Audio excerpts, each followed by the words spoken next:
Le collège, dépendant du chapitre de Saint-Furcy, a été dirigé à l'origine par les chanoines. En 1620, les pères de l'oratoire gèrent l'institution, qui sera ensuite confiée aux trinitaires ou mathurins de Temple-la-Fosse de 1665 à 1770. L'établissement, alors repris par le contesté abbé Suttaine, changera de nouveau de recteur et sera administré par le père Curaté, pour péricliter à la Révolution. L'établissement d'enseignement secondaire, dépendant du chapitre de Saint-Furcy, est installé contre les remparts du Sud, près des Grands Moulins, dès 1568. En 1824, l'établissement est reconstruit, entièrement financé par la ville, M. Edmond Hiver étant le maire. En face de l'entrée principale du collège, 2 escaliers couverts venant de la rue Fournier ont été percés à travers la muraille pour permettre aux collégiens et enseignants d'accéder facilement à leur établissement. Le collège, vu de la rue du Collège. C'est dans l'ancien rempart du castrum datant de Philippe Auguste, face à l'entrée du collège, qu'ont été percés les 2 escaliers.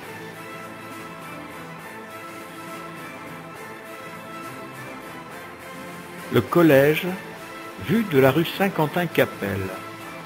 Cette rue très ancienne porte le nom de l'église qui se trouvait là, à droite, avant la Révolution. Illustration de la fin du XIXe siècle représentant le collège. On peut y voir une vue vers Flamicourt, les étangs de la Somme et le train cheminant le long de la berge. Et puis aussi la fontaine Saint-Furcy, couverte d'une toiture. Les archives départementales de la Somme en possèdent un plan. On y voit que la source de la fontaine Saint-Furcy est accessible par un escalier en descendant dans la cave.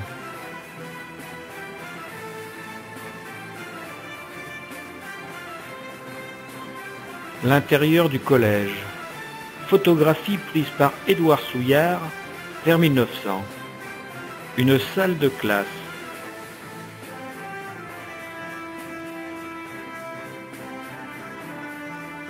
La cantine.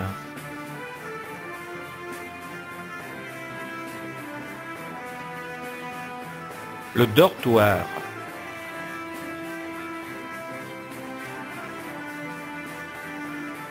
Les ablutions au réveil. À l'eau froide, bien sûr. L'école communale des garçons est installée rue Béranger, à côté de la caserne, en face de la gendarmerie. Cette carte postale précise, salle des conférences de l'école des garçons. Dans la cour de récréation, les élèves posent pour la photographie. L'école communale des filles et la maternelle se trouvent au 72 de la rue Saint-Furcy. La pose pour la photographie se fait en silence. Les jeunes demoiselles souriantes sont sagement alignées.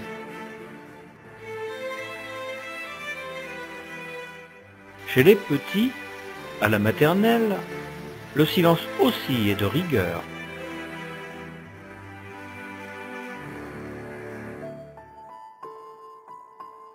Le pensionnat Jeanne d'Arc pour jeunes filles, petite rue Saint-Furcy, sera administré entre 1904 et 1914 par Mademoiselle Lecomte.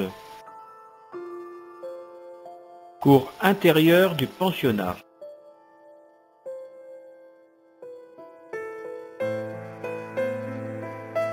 Cours d'ouvrage au pensionnat Jeanne d'Arc.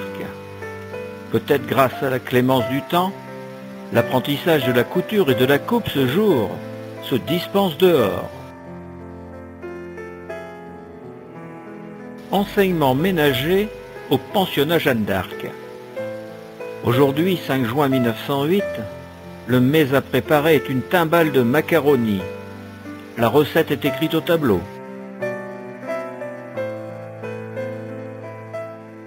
Moment de détente après tant de labeur. Une récréation entre filles dans le jardin du pensionnat est la bienvenue.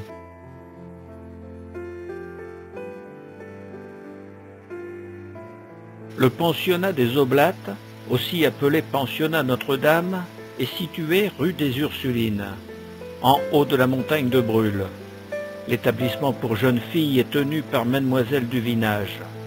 En 1911, l'école fusionnera avec le pensionnat Jeanne d'Arc. Durant l'année scolaire 1899-1900, l'institution a pour nom Pensionnat des Dames Oblates de Saint-François de Sales. Les jeunes pensionnaires en robe longue portent la tenue inhérente à leur classe. Le col en V pour certaines, une cordelière comme ceinture, ou encore le baudrier, peut-être pour les plus méritantes. L'école libre des frères, pour garçons, rue Puchotte, dirigée par l'abbé Cadeau, sera fermée quelque temps après 1905, en application des lois sur la séparation de l'Église et de l'État. Toujours rue Puchotte, ces jeunes écolières de l'école Sainte-Marie et leurs maîtresses ne pensaient pas à l'époque que 100 ans plus tard, on pourrait encore les admirer. Les plus petits trouvent un asile maternel dans l'école Sainte-Marie. L'école libre Saint-Jean, pour garçons, s'installe en 1910 rue du Parchy, de l'époque, sur les terrains libérés après la démolition du bastion Richelieu, à l'emplacement même de la poudrière détruite. La rue du Parchy de l'époque deviendra plus tard rue Georges Clemenceau. Sous la direction de M. Drouard, elle dispense son enseignement à de nombreux élèves. Les garçons en culottes courtes et grandes chaussettes, vêtus pour la plupart de sarraux noirs, sont tous couverts d'une coiffe. La salle paroissiale actuelle occupe l'emplacement de cette école libre maintenant disparue.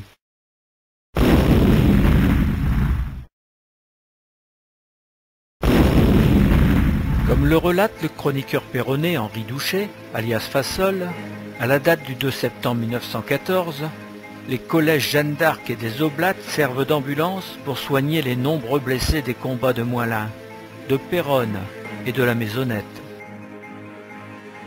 Auprès des docteurs André et Loiseau, ainsi que les dames et demoiselles soignantes de la ville, une infirmière diplômée, Madame Marguerite Dogan, s'y illustrera particulièrement pour son dévouement. Décorée de la Légion d'honneur à l'issue de la guerre, elle publiera en 1926 son témoignage. Mon séjour à Péronne pendant l'invasion, 25 août 1914, 25 avril 1915. Les Felgrao se serviront du collège comme prison. Il n'y a pas de lit. Les prisonniers dorment sur la paille. Il y fait très froid. Pour un oui, pour un non, des prisonniers civils sont enfermés et la famille doit subvenir à la nourriture. C'est pendant cette période de renforcement de sévices qu'arrive à Péronne une colonne de jeunes gens venant de Lequesnoy et environ, au nombre de 196. On les enferme au collège avec les autres. Et c'est grâce aux quelques quignons de pain qu'ils ont dans leur musette que nos pauvres prisonniers de la région ne meurent pas de faim. Fassol. Prison lors de l'occupation bavaroise, il sera utilisé comme caserne par les Prussiens à partir d'octobre 1915. Sur cette vue, nous pouvons observer rue Puchotte l'école Sainte-Marie, requise par les Allemands. Fin juin 1916, les premiers obus tombent sur la ville. L'école libre Saint-Jean recevra l'un des premiers tirs le 24. Pendant de longs mois, les bombardements se poursuivront, n'épargnant aucune construction.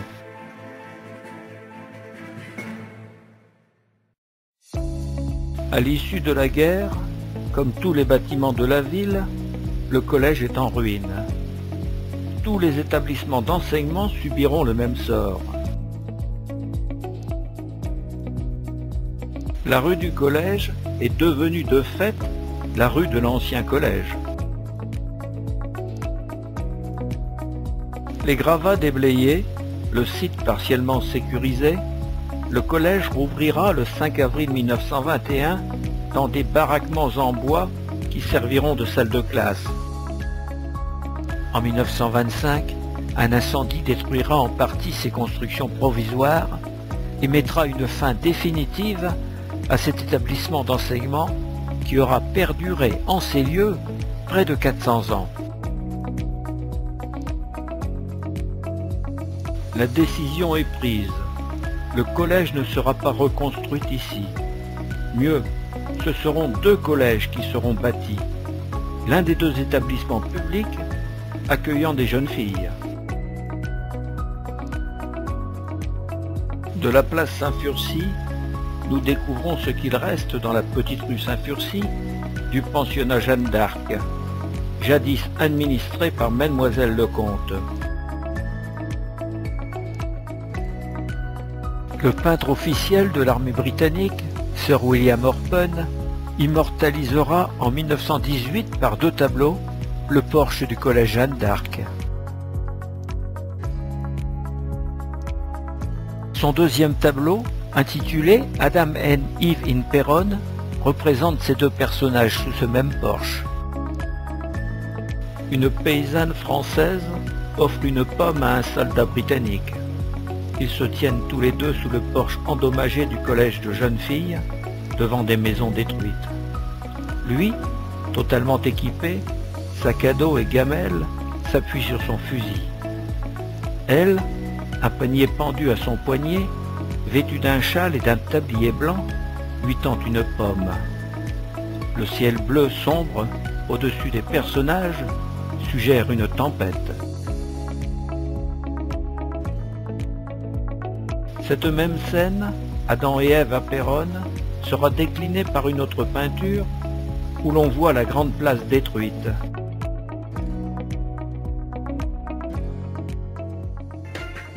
L'architecte Jacques de Bas-Ponsant, premier Grand Prix de Rome en 1912, est choisi pour reconstruire de nombreux bâtiments à Péronne. Collèges et écoles communales seront bâtis sous sa responsabilité. Des hauteurs des fortifications en 1927, on aperçoit la porte de Bretagne encore dévastée, et le nouveau collège Henri de Saint-Simon, tout neuf pour les garçons. La première rentrée des classes s'est faite dès octobre 1926.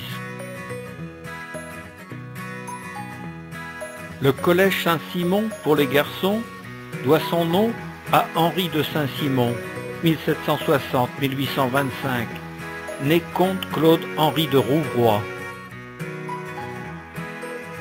Aventurier, philosophe, utopiste, économiste et pré-socialiste, d'esprit encyclopédique, il fut le disciple de d'Alembert. C'est le petit-neveu du célèbre mémorialiste, le duc Louis de Saint-Simon, 1675-1755.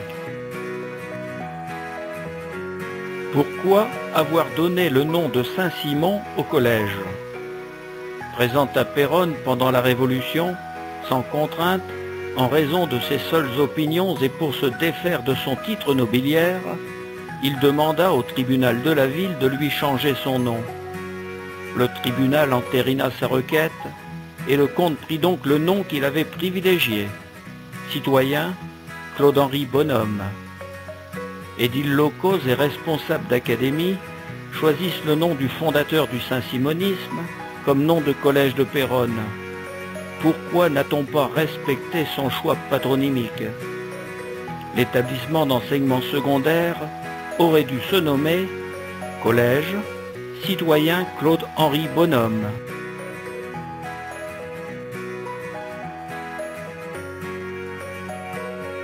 De style art déco, comme c'est la mode à l'époque, Le motif du pavillon d'entrée est l'œuvre du sculpteur Maurice Guiraud-Rivière.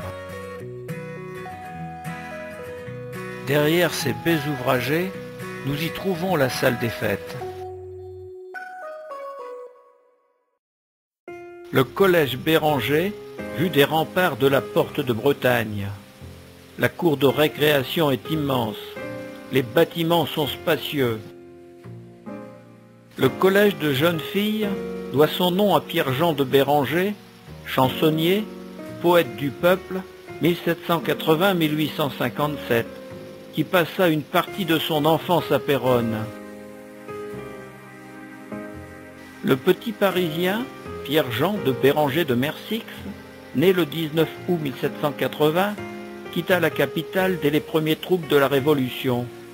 Il fut alors confié à ses grands-parents habitant Flamicourt, les Champis, qui seront ses vrais éducateurs avec sa tante, aubergiste à Péronne. Monsieur Lenné, imprimeur péronnais, le prit comme apprenti typographe et l'initia à la poésie. Plus tard, chansonnier parisien populaire de très grande renommée, il garda beaucoup d'amis à Péronne. Son nom, donné à l'établissement scolaire secondaire de jeunes filles, a toujours fait l'unanimité.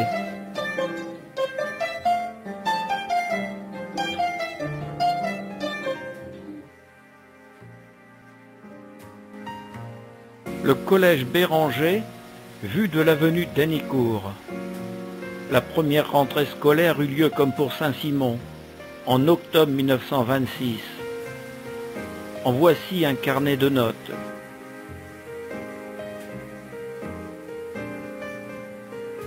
Quelques classes réservées pour l'enseignement primaire seront aussi aménagées dans cet établissement.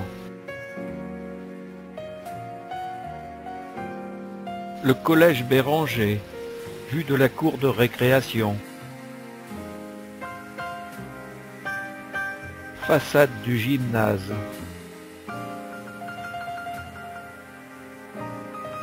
Le motif sculpté de la façade principale du collège Béranger, Atlantes et Putti, est dû, comme pour Saint-Simon, au sculpteur Maurice Guiraud-Rivière.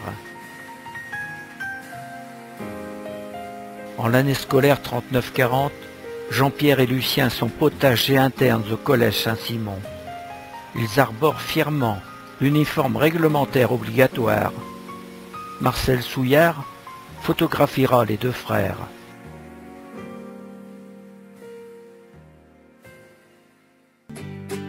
Le nouveau groupe scolaire Béranger accueille les écoles communales des filles, des garçons, la maternelle et la cantine.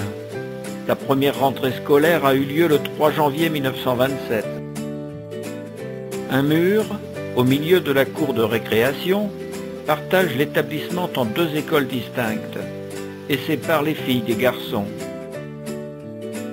Cet établissement est construit à l'emplacement de l'hospice, de la gendarmerie et de l'hôtel des voyageurs, sur le boulevard des Anglais, de la rue Bérangère à la rue du Sac. Façade principale du groupe scolaire Béranger et entrée du logement du directeur. Vue de la cour de récréation des garçons, le pavillon du directeur et la galerie d'entrée. Façade de la salle des fêtes.